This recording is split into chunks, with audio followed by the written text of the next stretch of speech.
Nola Rukundo sat in her car in front of her home in Melbourne, Australia, and watched as the last few people left the funeral. They were on their way home from her funeral. She finally saw the man she had been looking for.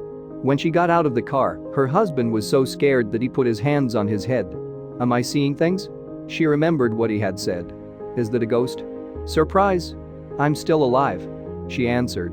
Instead of being happy, the man looked scared. 5 days before, he told a group of hitmen to kill Rukundo, who had been his partner for 10 years. They did, or at least told him they did. Even more, they made him pay a few $1,000s more for doing the crime. Now, his wife was right in front of him. In an interview with the BBC on Thursday, Rukundo talked about the time he touched her shoulder and felt how solid it was. He jumped. After that, he started to scream. He sobbed, "I'm sorry for everything." But it was way too late to say sorry, so Rukundo called the police. According to the Australian Broadcasting Corporation, the husband, Belinga Kalala, eventually pleaded guilty and was given a 9-year prison sentence for trying to get someone to kill someone else. The happy ending, or at least as happy as it could be for a story in which a man tries to kill his wife, was made possible by 3 unusually moral hitmen, a helpful pastor, and one very brave woman named Rukundo. Rukundo's trouble started almost a year ago when she and her husband flew from their home in Melbourne to her home country of Burundi to attend a funeral. Her stepmother had died, and the funeral was sad and stressful for her. Early in the evening, she went back to her hotel room in Bujumbura, the capital. After the events of the day, she was sad and went to bed. Her husband then called. She said, "He told me to go outside to get some fresh air." But as soon as Rukundo left her hotel, a man came running up and pointed a gun right at her. She remembered him telling her, "Don't scream.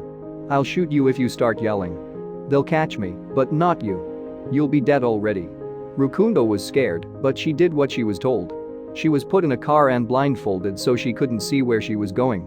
When the car stopped after 30 or 40 minutes, Rukundo was pushed into a building and tied to a chair. She told the ABC that she could hear men's voices.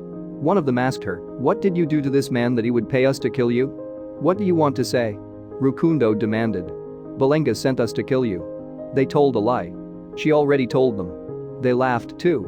They told her, "You're a fool." A dial tone could be heard, and a man's voice could be heard coming from a speakerphone. It was the voice of her husband. He said, "Kill her." Rukundo passed out. The BBC says that Rukundo met her husband right after she moved to Australia from Burundi 11 years ago. He had just come from Congo as a refugee, and they both had the same social worker at the agency that helped them get back on their feet. Since Kalala already knew English, their social worker often asked him to help Rukundo, who spoke Swahili but not English, communicate. They fell in love, moved in with each other in the suburb of Kings Park in Melbourne, and had 3 children. Rukundo also had 5 kids from a previous relationship. She found out that her husband had run away from a rebel army that had destroyed his village and killed his wife and young son. She also found out more about who he was. Rukundo said, "I knew he was a dangerous man. But I didn't believe he can kill me. But it looked like he could do it." Rukundo woke up somewhere near Bujumbura in the strange building. She said that the people who took her were still there. The men then told her that they weren't going to kill her because they didn't believe in killing women and knew her brother. But they would keep her husband's money and tell him she was dead. After 2 days, they let her go on the side of a road, but not before giving her a cell phone, recordings of their phone calls with Kalala, and receipts for the $7,000 in Australian dollars they allegedly got as payment, according to the Age newspaper in Australia. Rukundo said the gang members told her before they drove away, "We just want you to go back and tell other stupid women like you what happened."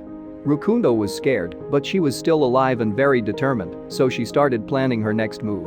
The Age says that she asked the Kenyan and Belgian embassies for help to get back to Australia. She called her pastor at her church in Melbourne and told him what had happened, she told the BBC. The pastor helped Kalala get back to her neighborhood near Melbourne without letting her know.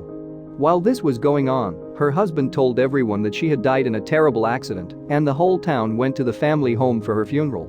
On the night of February 22, 2015, just as Kalala's neighbors who had come to comfort him were leaving, Rukundo walked up to him. He was the same man whose voice she had heard on the phone 5 days earlier telling her to be killed. "I felt like I had come back to life," she said. The Age says that Rukundo got Kalala to confess to the crime during a phone call that was secretly recorded by police. At first, Kalala denied having anything to do with the crime. Sometimes the devil can get into someone and make them do something, but then after they do it, they wonder, why did I do that? He said, begging her to forgive him. Kalala finally admitted that the plan was a lie. A judge in Melbourne gave him a 9-year prison sentence. Chief Justice Marilyn Warren said, had Ms. Rukundo's kidnappers finished the job, 8 children would have lost their mother. It was planned and done out of unjustified jealousy, anger, and a desire to get back at Ms. Rukundo. Rukundo said that Kalala tried to kill her because he thought she was going to leave him for another man, which is something she denies. But she still has a long way to go. Rukundo told the ABC that the Congolese community in Melbourne is upset with her for telling the police about Kalala. Someone left her threatening messages, and when she got home, her back door was broken. She is now raising 8 kids by herself and has asked the Department of Human Services to help her find a new place to live. And when she's in bed at night, she can still hear Kalala's voice saying, "Kill her, kill her." Every night, I see what the kidnappers did during those 2 days. In spite of everything, she said, I will stand up like a strong woman. What's my situation? What's my past? No longer there. I'm starting over now.